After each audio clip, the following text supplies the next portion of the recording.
जय माता दी। Welcome to my channel. आज की वीडियो में आप जानेंगे अनंत चतुर्दशी की पूजा विधि। भादो महीने के शुक्ल पक्ष की चतुर्दशी को अनंत चतुर्दशी कहते हैं। अनंत चतुर्दशी में अनंत धागा कैसे बनाया जाता है, कौन सी हाथ में पहना जाता है, पूजा करने की सबसे सरल विधि क्या है, जिसका पूरा फल आपको मिलेगा। तो आप इस वीडियो को लास्ट तक देखिएगा। भादो महीने की चतुर्दशी को ही अनंत चतुर्दशी कहा जाता है।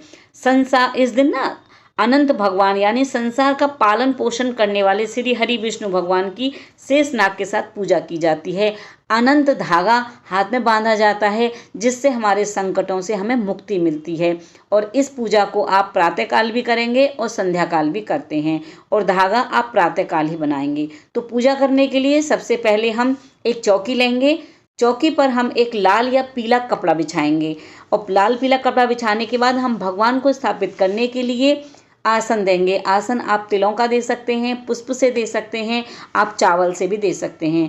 इस व्रत में, इस पूजा में, श्री हरि विष्णु भगवान की पूजा में चावल भी उपयोग में लाए जाते हैं। तो ये देखिए, मेरे पास श्री हरि विष्णु भगवान है। मैं इनकी प्रतिमा को यहाँ स्थापित कर रही हूँ। अगर आपके पास फोटो है तो आप फोटो भी रख लीजिए। अगर आपके पास फोटो में या तस्वीर में या जो आपके पास प्रतिमा है उसमें विष्णु भगवान के साथ शेष नाग नहीं है, तो आप मिट्टी के शेष नाग बना सकते हैं। उसके बाद हम कलश स्थापना करेंगे। कलश स्थापना करने के लिए मैं काले तिल ले रही हूँ।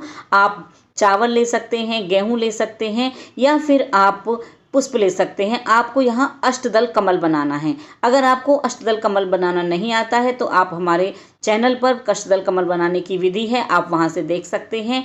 अष्टदल कमल का आप कोई एक बर्तन भी ले सकते हैं जो दल कमल बना होता है, जिस पर आप उसमें भी कलश की स्थापना कर सकते हैं। कलश स्थापना आप दीप कलश भी बना सकते हैं, और आप नारियल रखकर भी कलश स्थापना कर सकते हैं। उसके बाद ना आप कलश के में स्वास्तिक बनाकर उसको तैयार करेंगे, और उसके लोटे के जो अभी कलश होता है ना, उस पर आप मौली बांध लेंगे। उसके बाद आप एक कटोरी में साबुत सुपारी लेंगे, आप हल्दी लेंगे, साबुत अक्षत लेंगे, सिक्का लेंगे, और कुछ मीठा भी ले सकते हैं, पुष्प लेंगे और वो जल में डाल देंगे। उसके बाद 5 पल्लव लेंगे। आम के पत्ते भी ले सकते हैं, अशोक के पत्ते भी ले सकते हैं। उनको धोकर साफ कर लीजिए और उन पर चंदन रोली लगाकर उनको सजा लीजिए। इस तरह से हम अपने कलश की स्थापना करेंगे। फिर हम एक कटोरी में तिल लेंगे। आप तिल ना भी लें तो ऐसे भी नारियल रख सकते हैं। अक्षत रख के भी आप इस पर दीप कलश तैयार कर सकते हैं। मैं इस पर नारियल रख रही हूँ, क्योंकि नारियल माता लक्ष्मी का रूप होता है, और हम इस पूजा में श्री हरि विष्णु भगवान, शेष नाग, गणेश लक्ष्मी जी की पूजा करेंगे। तो ये देखिए, गणेश लक्ष्मी की स्थापना कर दी है मैंने। बिना गणेश जी के कोई भी पूजा संपूर्ण नहीं मानी जाती है। उसके बाद हम दीप प्रज्वलित करेंगे। दीपक हमारी जो पूजा होती है ना, उसका साक्षी माना जाता है। उसके बाद हम ये अनंत धागा है, इसमें हमने 14 गांठें लगाई हैं। 14 गांठ लगाकर अनंत धागा तैयार करा जाता है। आप कच्चे सूत में बांध कर 14 गांठ लगाकर हल्दी में रंग कर तैयार कर सकते हैं। अगर आपके पास कच्चा सूत नहीं है तो आप मौली से भी बना सकते हैं।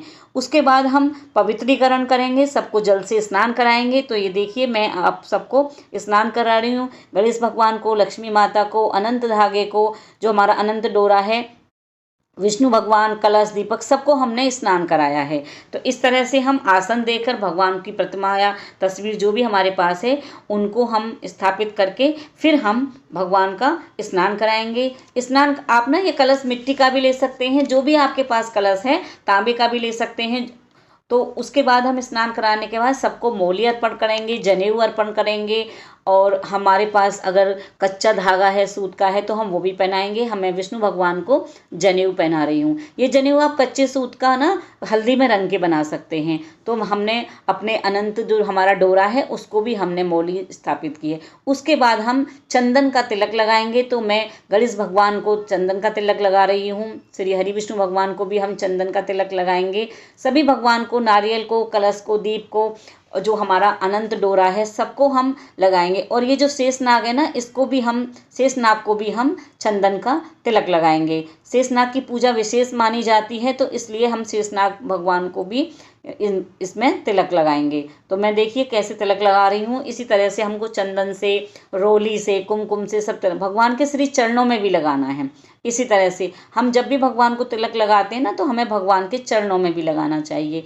मैंने श्रीफल को भी तिलक लगा दिया है। अब हम भगवान को रोली का तिलक देंगे। तो हम भगवान से पूजा भी करेंगे कि हे हरि विष्णु भगवान, आप हमारी पूजा को स्वीकार करें। संकल्प लेंगे कि भगवान हम आज अनंत डोरा की पूजा कर रहे हैं, आप हमारी पूजा को स्वीकार करें और इसका फल हमें ज़रूर दें। तो ये ना हम भगवान को, लक्ष्मी माता को हमने कुमकुम का तिलक लगाया है, रोली का तिलक लगाया है, और ऐसे ना मन में बोलते रहेंगे जय माँ लक्ष्मी, जय माँ लक्ष्मी, जय श्री हरि विष्णु भगवान, ओम गम गणपते नमः। जब भी हम भगवान की पूजा करते हैं ना पंचोपचार, तो हमें भगवान का नाम भी जपते रहना चाहिए।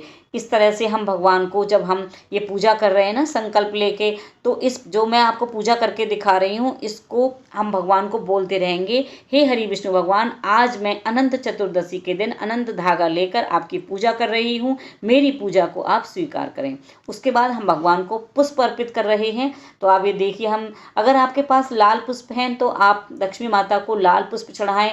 अगर आपके पास सफ़ेद पुष्प हैं तो आप गणेश भगवान को सफ़ेद पुष्प चढ़ाएं। उसके बाद भगवान को भोग, प्रसाद, मिठाई जो भी आपके पास है ना, वो हम भगवान को अर्पित करेंगे। श्री हरि विष्णु भगवान को ना मंजरी युक्त हम तुलसी अर्पण करेंगे, और इसलिए हमें गणेश भगवान का अलग से भोग लगाना है, क्योंकि गणेश भगवान पर तुलसी नहीं चढ़ाई जाती। भगवान को भोग प्रसाद अर्पण करने के बाद हम भगवान को दक्षिणा चढ़ाएंगे, क्योंकि जो हम दक्षिणा चढ़ाते हैं ना, तो उससे हमारी पूजा में जो भी कोई कमी रह जाती है ना, वो हमारी इससे दक्षिणा से पूरी हो जाती है। उसके बाद हम एक लोटे में जल भर कर रखेंगे, जो हमें भगवान कहानी सुनने के लिए रखना है। जब हम कथा सुनते हैं ना, तो एक लोटे में जब हम भोग लगाते हैं, तो हमें एक लोटे में जल जरूर भर कर रखना चाहिए। उसके बाद हम कथा सुनेंगे। कथा सुनने के लिए आप हाथ में पुष्प ले लें, दुर्वा घास भी ले सकते हैं, कुशा घास भी ले सकते हैं, सिक्का ले सकते हैं, चावल, तिल, जो भी हम कथा सुनते हैं ना, तो हम खाली नहीं सुननी चाहिए, हाथ में पुष्प, चावल लेके सुननी चाहिए। फिर हम कथा सुनने के बाद उस पुष्प को भगवान के चरणों में अर्पित कर देंगे। भगवान की धूप से आरती करेंगे। धूप, दीप, कपूर से हमें भगवान की आरती करनी है। हम जो भी कोई पूजा करते हैं, कथा सुनते हैं ना, उसके बाद हमें आरती जरूर करनी चाहिए।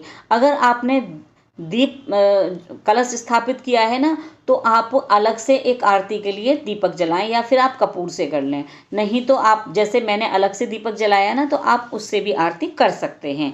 तो इस तरह से हमने गणेश भगवान, माता लक्ष्मी, श्री कलश भगवान की, और हमने शेषनाग भगवान, विष्णु भगवान, सभी की हमने पूजा की है, कथा सुनी है, फिर हमने आरती सुनी है। तो ये मैं आपको दिखा रही हूँ।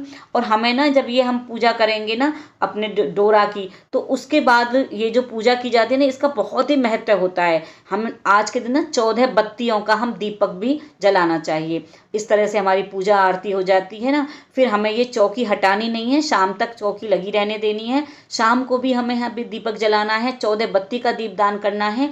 आप ये वाला दीपदान ना पीपल के वृक्ष के नीचे, केले के वृक्ष के नीचे भी करके आ सकते हैं, और अपने घर में, अपनी रसोई में, इस चौकी पर या अपने मंदिर में भी आप ये 14 दीपक दान कर सकते हैं। तो चाहे आप 14 दीपक आटे के बना लें, चाहे मिट्टी के ले लें, चाहे तो एक ही दीपक में 14 बत्ती का दीपक जलाएं। दीपक आपको देसी घी का ही जलाना है। जो पूजा में दीपक जलाना है, वो भी देसी घी का ही जलाना है। फिर उसके बाद हम चौकी कल को हटाएंगे, अगले दिन नेक्स्ट डे हटानी होती है हमें, शाम को नहीं हटाएंगे चौकी को। और जो हमारा भोग प्रसाद है, उसे हम प्रसाद बांट देंगे। जो हमारे कलश में जल है, उसको पूरे घर में छिड़कने के बाद हम किसी गमले में दे देंगे। जो लुटिया में जल है कहानी सुनने का, उसको हम सूर्य भगवान को देंगे। और ये धागा जो होता है ना, इसको हम अपने बाएं हाथ में बांधेंगे, यानी कि लेफ्ट वाले में, और राइट हैंड में जेंट्सों को बांधा जाता है। तो ये धागा पुरुष भी बांध सकते हैं।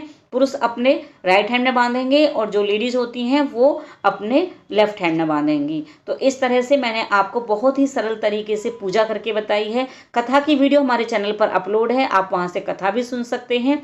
हरि विष्णु भगवान की आरती करेंगे। आरती हमें ओम जय जगदीश वाली करनी होती है। इसमें अनंत चतुर्दशी के दिन आप दीपदान कर लेंगे ना, उसका बहुत महत्व होता है।